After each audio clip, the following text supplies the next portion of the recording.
अस्सलाम वालेकुम। ये आदम जी कोचिंग सेंटर के नोट्स हैं इस्लामियात फ़र्स्ट ईयर के, ठीक है। ये साइंस, कॉमर्स, आर्ट्स तीनों स्टूडेंट के लिए हैं और ये उनके लिए हैं जिन्होंने इस्लामियात उर्दू मीडियम में ली है, ठीक है। इसकी प्राइस के लिए आप हमारी वेबसाइट पे देख सकते हैं। हमारी वेबसाइट का लिंक जो नीचे डिस्क्रिप्शन में मौजूद है, अली बुक डिपो के नाम से हमारी वेबसाइट है, ठीक है। अच्छा, मैं आपको इसका कॉन्टेंट दिखा देता हूँ अभी। इसके राइटर जो हैं वो हैं ज़ीशान हैदर, ठीक। अच्छा, इसका कॉन्टेंट जो है ये आप इसको पॉज करके देख लेना।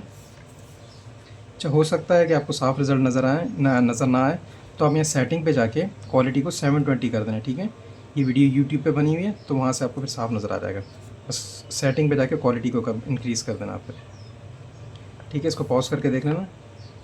ये तमाम टॉपिक्स इसके अंदर हैं। मैं आपको इसका एक सवाल दिखाया था, ठीक है। अच्छा, जैसे पहला क्वेश्चन है ये आप देख लें, कुरान मजीद की तालीमात और इसके असरात लिखिए, ठीक है। कैसा मैटर लिखा हो आप देख लेना इसको। अगर ये मैटर आपको समझ आता है तो आप इसको करीबी बुक स्टॉल से बाय कर सकते हैं। इसके अलावा आप हमारी वेबसाइट पर भी इसका ऑर्डर दे सकते हैं, ठीक है। ये यहाँ तक चल रहा है पहला सवाल, ठीक है। इसमें टोटल नंबर ऑफ़ पेजेस जो हैं 170 हैं, ठीक। अगर हो सके हमारा चैनल सब्सक्राइब कर दें ताकि हम और भी एजुकेशन न्यूज़ डालते रहते हैं, उससे आपको फ़ायदा होगा, ठीक है जी। खुदा हाफिज़।